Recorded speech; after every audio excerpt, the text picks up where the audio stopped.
আসসালামু আলাইকুম রহমতুল্লাহ। প্রিয় শিক্ষার্থী বন্ধুরা, আশা করছি তোমরা সবাই ভালো আছো। আলহামদুলিল্লাহ, আল্লাহর অশেষ মেহরবানিতে আমিও ভালো আছি। তো দাশাদি ডিএসআইএস কামিল মাদ্রাসার অনলাইন ভিত্তিক লাইভ ক্লাসের আজকের পর্বে আমরা আলোচনা করব আলিম প্রথম ও দ্বিতীয় বর্ষের তথ্য যোগাযোগ প্রযুক্তি বইয়ের তৃতীয় অধ্যায়ের সংখ্যা পদ্ধতি রূপান্তর নিয়ে। আজকে আমরা আলোচনা করব সংখ্যা পদ্ধতি রূপান্তর নিয়ে। তো তোমরা যে যেখান থেকে আজকের এই লাইভ ক্লাসে অংশগ্রহণ করছো, তোমরা সবাই খাতা কলম নিয়ে রেডি থাকো ইনশাল্লাহ।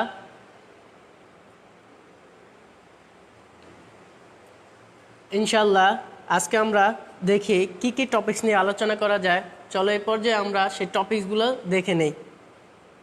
তো প্রথমে আমি একটি টপিকস লিখছি, দেখো সংখ্যা পদ্ধতি রূপান্তর কি, এর প্রয়োজনীয়তা কি। সংখ্যা পদ্ধতি রূপান্তর কি এবং এর প্রয়োজনীয়তা কি, এবং দ্বিতীয়ত আমি দিয়েছি দেখো নিম্নলিখিত ডেসিমাল সংখ্যাগুলোকে বাইনারি সংখ্যায় রূপান্তর করো। দুইটা টপিকস নিয়ে আজকে মূলত আমরা আলোচনা করার চেষ্টা করব। তো প্রথম পয়েন্টটা ছিল কি, সংখ্যা পদ্ধতি রূপান্তর কি। তোমরা ইতিপূর্বে জেনে গেছো, গত ক্লাসে আমি আলোচনা করেছি যে সংখ্যা পদ্ধতির বিভিন্ন প্রকার সংখ্যা পদ্ধতি নিয়ে, সংখ্যা পদ্ধতির প্রকারভেদ নিয়ে। তো সংখ্যা পদ্ধতি দুই প্রকার, একটা হচ্ছে পজিশনাল আর একটা হচ্ছে নন পজিশনাল। তো পজিশনাল সংখ্যা পদ্ধতি আবার চার ভাগে বিভক্ত। সেটা কি কি? Binary, decimal, octal, hexadecimal. তো এখানে আমি লিখছি যে নিম্নলিখিত ডেসিমাল সংখ্যাগুলোকে বাইনারি সংখ্যায় রূপান্তর করো। তো তার আগে আমরা প্রথম পয়েন্টটা জানি আসো যে সংখ্যা পদ্ধতি রূপান্তর কি। সংখ্যা পদ্ধতি রূপান্তর হচ্ছে যখন আমরা কোনো সংখ্যা পদ্ধতি থেকে কোনো সংখ্যাকে অন্য আরেকটা সংখ্যা পদ্ধতিতে পরিবর্তন করি, তখন তাকে সংখ্যা পদ্ধতির রূপান্তর বলতে পারি। আমি আবারও বলছি, সংখ্যা পদ্ধতি রূপান্তর হলো কোনো সংখ্যাকে, কোনো একটা প্রকার সংখ্যা পদ্ধতিকে অন্য আরেক প্রকার সংখ্যা পদ্ধতিতে পরিবর্তন করাই হচ্ছে সংখ্যা পদ্ধতি রূপান্তর। তো সংখ্যা পদ্ধতি রূপান্তরের প্রয়োজনীয়তাটা কি? সংখ্যা পদ্ধতি রূপান্তরের প্রয়োজনীয়তা জানার আগে আমরা জানি যে আমাদের আমরা যেই সংখ্যা পদ্ধতি নিয়ে কাজ করি বা যে সংখ্যা পদ্ধতি বুঝি, ওই সংখ্যা পদ্ধতি হচ্ছে ডেসিমাল সংখ্যা পদ্ধতি। সেটা হচ্ছে ডেসিমাল সংখ্যা পদ্ধতি। ডেসিমাল কিসের? ধরো হিউম্যান সংখ্যা পদ্ধতি, এটা হিউম্যান সংখ্যা পদ্ধতি। আর কম্পিউটার কি করে? কম্পিউটার যেই সংখ্যা পদ্ধতিটা বুঝে সেটা হচ্ছে অবশ্যই বাইনারি। এটা কিসের? কম্পিউটারের। তো আমরা যে এই ডেসিমাল সংখ্যা পদ্ধতি ব্যবহার করি, তো কম্পিউটারকে যখন কোনো নির্দেশে সে তো ডেসিমাল বুঝবে না, সে কি করবে? ডেসিমাল বোঝানোর জন্য অবশ্যই এই সংখ্যাটাকে, ডেসিমাল একটা সংখ্যাটাকে বাইনারিতে রূপান্তর করার জন্য একটা কনভার্সনের প্রয়োজন হয় বা একটা কনভার্টারের প্রয়োজন হয়।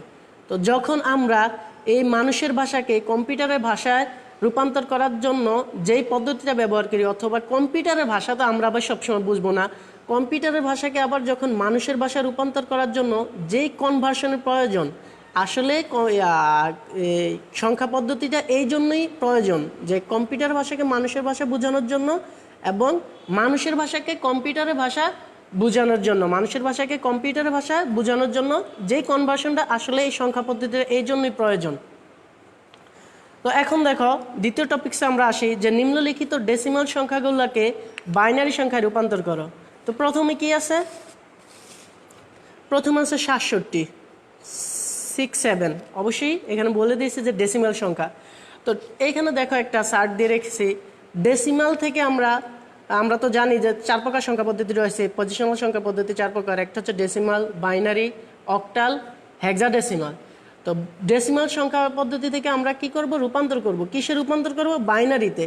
তো তার আগে আমরা এটা বলে রাখি যে ডেসিমাল সংখ্যা পদ্ধতির বেস বা ভিত্তি আমি গত ক্লাসে বলেছিলাম যে 10, বাইনারি সংখ্যা পদ্ধতির বেস বা ভিত্তি 2, অক্টাল সংখ্যা পদ্ধতির বেস 8, হেক্সাডেসিমাল সংখ্যার বেস বা ভিত্তি কত?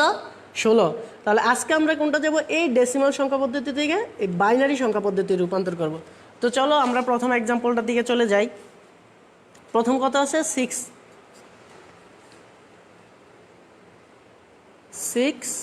7। এটা কি সংখ্যা? ডেসিমাল সংখ্যা। এটা কিসে রূপান্তর করতে হবে? বাইনারিতে। অনেক সময় প্রশ্ন এরকমও উল্লেখ থাকবে অথবা দেওয়া থাকবে যে এই সংখ্যাটাকে, এই ডেসিমাল সংখ্যাটাকে বাইনারি সংখ্যায় রূপান্তর করো, অথবা এখানে বেস দেওয়া থাকবে, এখানে প্রশ্নবোধক চিহ্ন দেওয়া থাকবে। তোমরা বেস দেখে বুঝবা যে কোন পদ্ধতি থেকে কোন পদ্ধতিতে যাওয়া প্রয়োজন। তো এই ডেসিমাল সংখ্যাকে আমরা বাইনারিতে রূপান্তর করার জন্য কিছু নিয়ম আছে, কিছু রুলস আছে। তো প্রথম রুলসটা মনে রাখবা, আমরা যখন এই ডেসিমাল সংখ্যা থেকে অন্য যেই প্রকার সংখ্যা পদ্ধতিতে জাম্প করব বা মুভ করব, তখন এই ডেসিমাল সংখ্যা পদ্ধতির বেসটার মূল্য থাকে না। যেই পদ্ধতিতে যাব, যেমন ধরো ডেসিমাল সংখ্যাকে বাইনারিতে যাব, অবশ্যই বাইনারি বেসটা প্রয়োজন, বাইনারি বেসটা আমরা ব্যবহার করব। তো এইখানে ডেসিমাল সংখ্যাটা কত আছে? 6 7। তাহলে এই বাইনারি সংখ্যাটাতে, এই ডেসিমাল সংখ্যাটাতে এবার কি করব? মনে রাখবা, তখন যখন আমরা ডেসিমাল সংখ্যা থেকে বাইনারিতে বা অন্য সংখ্যা পদ্ধতিতে যাব, তখন অন্য সংখ্যা পদ্ধতির বেস দ্বারা ওই ডেসিমাল সংখ্যাটাকে ভাগ দিব। তাহলে এই ভাগ দিব কত দিয়ে? যেহেতু বাইনারিতে যাচ্ছি আমরা, বাইনারির 2 দ্বারা ডেসিমাল সংখ্যাটাকে আমরা ভাগ দিব। তাহলে এই 2 দ্বারা 6 7কে যদি ভাগ দেওয়া হয়, তাহলে 2 6 3 3, অবশিষ্ট থাকে 1। আচ্ছা, যদিও তোমরা জানো, আমি জানি, যে তারপরে তোমাদের বোঝার স্বার্থে আমি লিখছি। এইটাকে তো আমরা কি বলি? ভাজক। এইটাকে আমরা কি বলি? ভাজ্য অথবা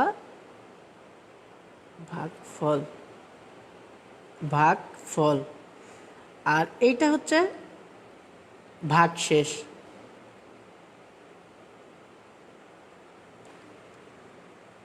এটা হচ্ছে ভাগশেষ। তাহলে কখনো এখানে কি আসে? ভাজ্য আসে। আবার এই যে ভাগফল, দেখো এই জায়গায় আমি আবার আমাদের বোঝার স্বার্থে লিখতেছি 67। 2 2 6-এর মধ্যে 3 বার,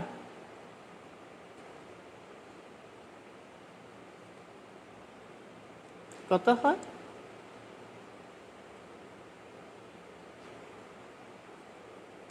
তাহলে এই 33টা কত?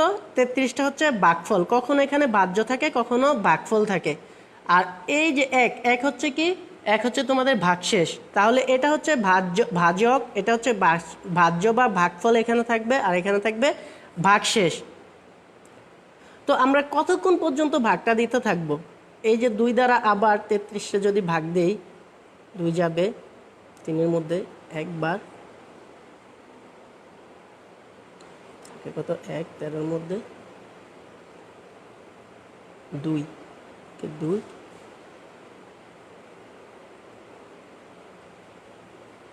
6 বার, অবশিষ্ট থাকে 1। 2 16-এর মধ্যে 8 বার, অবশিষ্ট থাকে 0।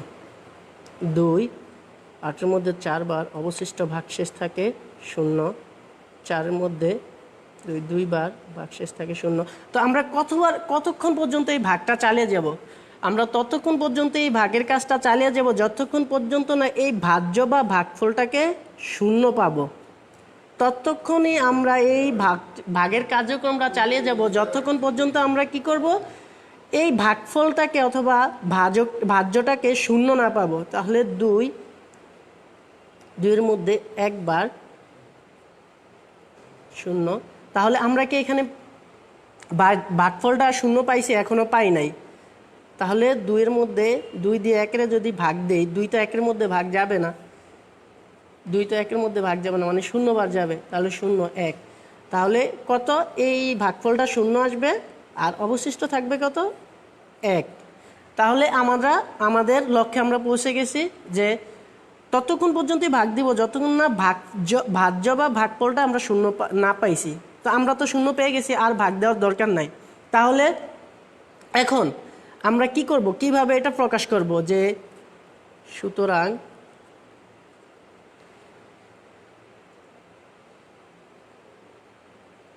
ডেসিমাল সমান বাইনারিতে প্রকাশ করবো কিভাবে? এই যে ভাগশেষ যেগুলো আছে, যে ডিজিটগুলো পাইছি তোমরা লক্ষ্য করো এখানে 1 আর 0 ছাড়া আর কোনো কিছুই নাই, তার মানে 1 আর 0 বাইনারির মৌলিক চিহ্ন। সুতরাং এইগুলোই হচ্ছে বাইনারির 67 থেকে বাইনারি 67 থেকে পাওয়া বাইনারির সংখ্যাগুলো বা বাইনারি সংখ্যাগুলো। তাহলে এই আমরা কি এখন এই উপর থেকে এখানে কাউন্ট করব নাকি নিচ থেকে? অবশ্যই নিচ থেকে কাউন্ট করব। আর এখান থেকে, কারণ এটা হচ্ছে এমএসবি, তোমরা জানো যে মোস্ট সিগনিফিক্যান্ট বিট, আর এটা হচ্ছে এলএসবি বা লিস্ট সিগনিফিক্যান্ট বিট।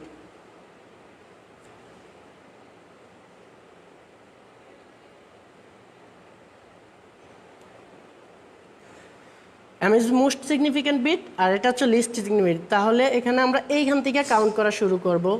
1 0 0 0 0 1 1। তাহলে আমরা এই 67কে বাইনারি সংখ্যা পদ্ধতিতে রূপান্তর করতে পারলাম। তো আমরা দ্বিতীয় এক্সাম্পলটাতে যাই।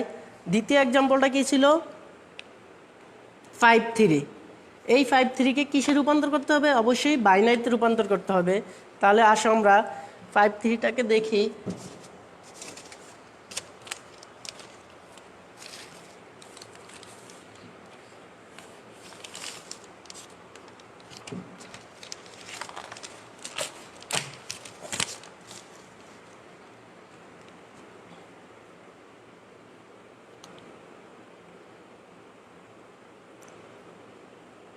এই ডেসিমাল সংখ্যাটাকে বাইনারিতে রূপান্তর করতে হবে। তাহলে কি বলেছিলাম যে ডেসিমাল সংখ্যাটাকে যেই সংখ্যা পদ্ধতিতে যাব আমরা ওই সংখ্যা পদ্ধতির বেস দ্বারা কি করব? ভাগ করব। তাহলে ডেসিমাল সংখ্যাটা কত? 53। এই 53 কত দ্বারা? যেহেতু বাইনারিতে যাচ্ছি, বাইনারি বেস দ্বারা আমরা কি দিব? ভাগ দিব। 5-এর মধ্যে 2 বার, 13-এর মধ্যে 6 বার। অবশিষ্ট থাকে কত? অবশিষ্ট থাকে 1।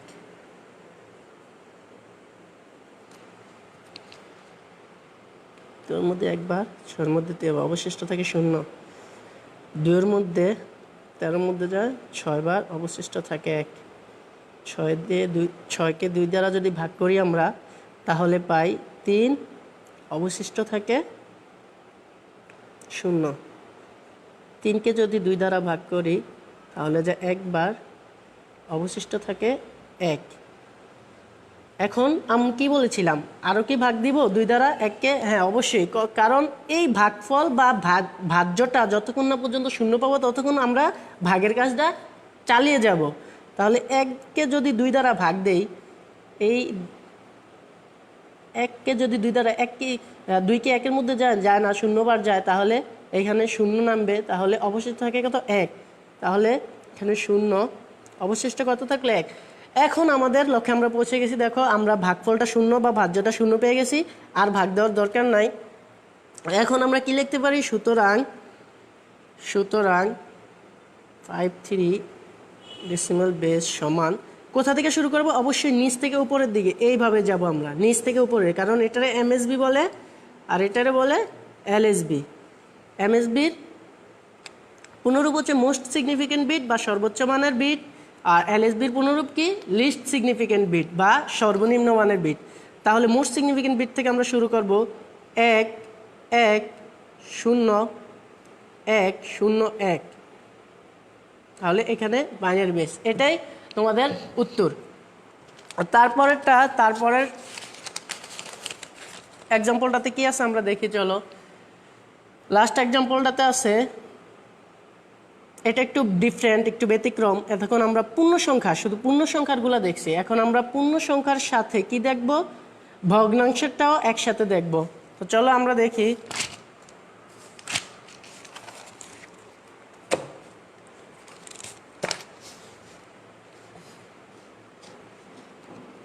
কত ছিল?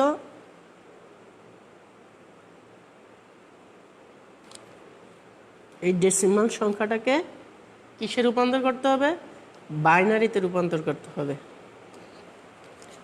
তাহলে পূর্ণ সংখ্যার ক্ষেত্রে আগের রুলসটাই তোমরা জানো যে পূর্ণ সংখ্যার ক্ষেত্রে আগের নিয়মটাই এই 2 দ্বারা কি দিব পূর্ণ সংখ্যার ভাগ দিব অবশিষ্ট 1 2 দ্বারা 6 বার অবশিষ্ট 0 2 দিয়ে 6 এর ভাগ দিলে 3 বার অবশিষ্ট 0 এগুলো কিন্তু বিয়োগ চিহ্ন না এগুলা জাস্ট বোঝানোর জন্য ভাগশেষটা বসানোর জন্য আমি এই টানটা দিয়েছি দাগটা দিয়েছি 3 এর মধ্যে 1 বার অবশিষ্ট 1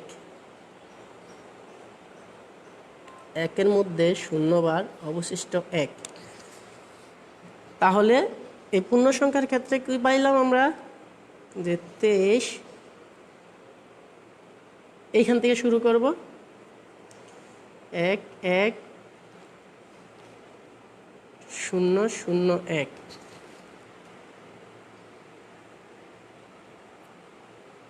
এই বাইনারি এবার আসি কিসের তোমার এই ভগ্নাংশের ক্ষেত্রে ভগ্নাংশটা কি আছে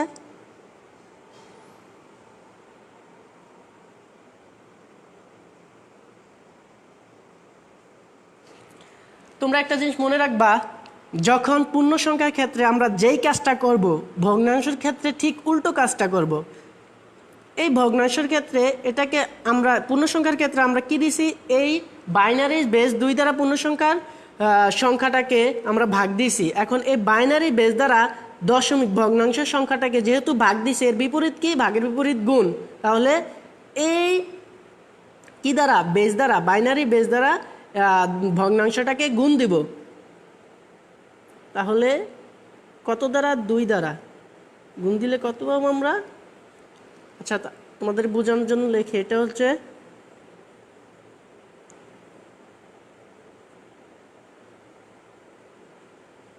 ভগ্নাংশ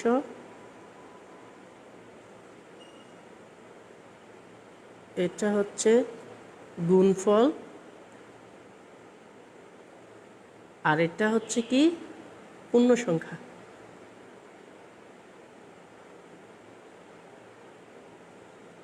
সরি এটা গুণফল এটা পূর্ণ সংখ্যা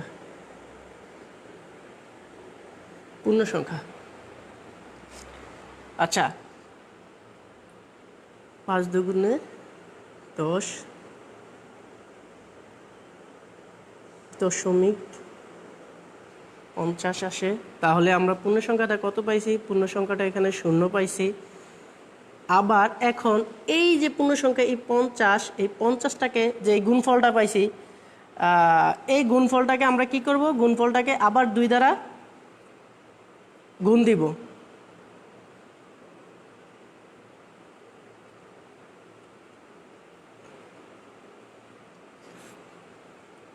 সরি এটা হয় না আমি আরেক জায়গায় দেখাইতেছি তোমাদেরকে নিচে দেখো তোমরা যে 100.125 আমরা কি দিব 2 দ্বারা গুণ দিব 5 দুগুণে 10 0 1 2 দুগুণে 4 4 আর 1 5 2 2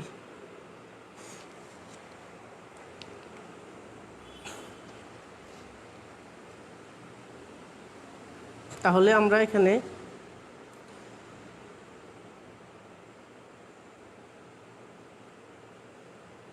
কত পাইলাম 0 আর এটাকে 0 5 দুগুণে 10 0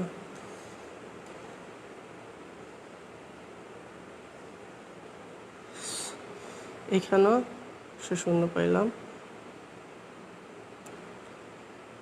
2 দ্বারা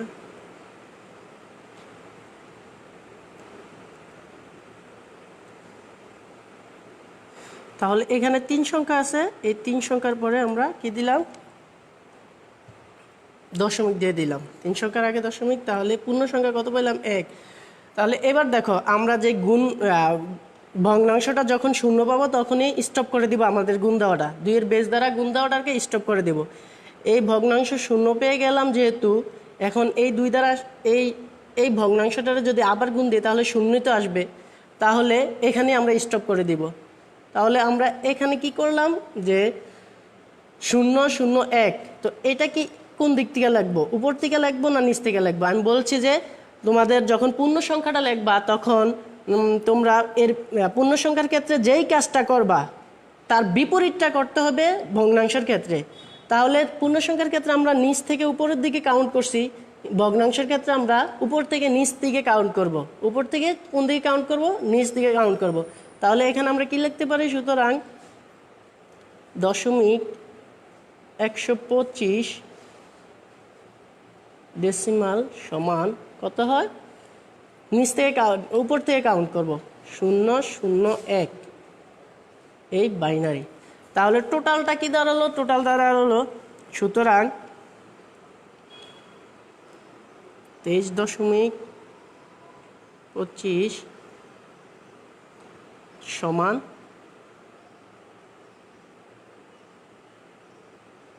কত, 1,001.001। তাহলে এই হচ্ছে সমাধান, এই হচ্ছে এই টোটালটার সমাধান। তাহলে আজকের টপিকগুলো আমরা আবার পুনরায় দেখি।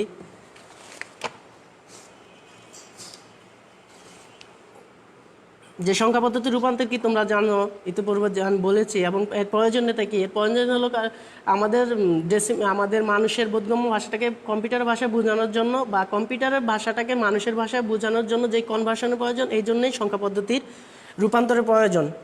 তারপরে এটাকে আমরা কী করলাম, বাইনারিতে রূপান্তর করলাম, এবং এই সংখ্যাটাকেও ডেসিমাল সংখ্যাটাকেও বাইনারিতে রূপান্তর করলাম, এবং এই সংখ্যাটাকেও বাইনারিতে রূপান্তর করলাম।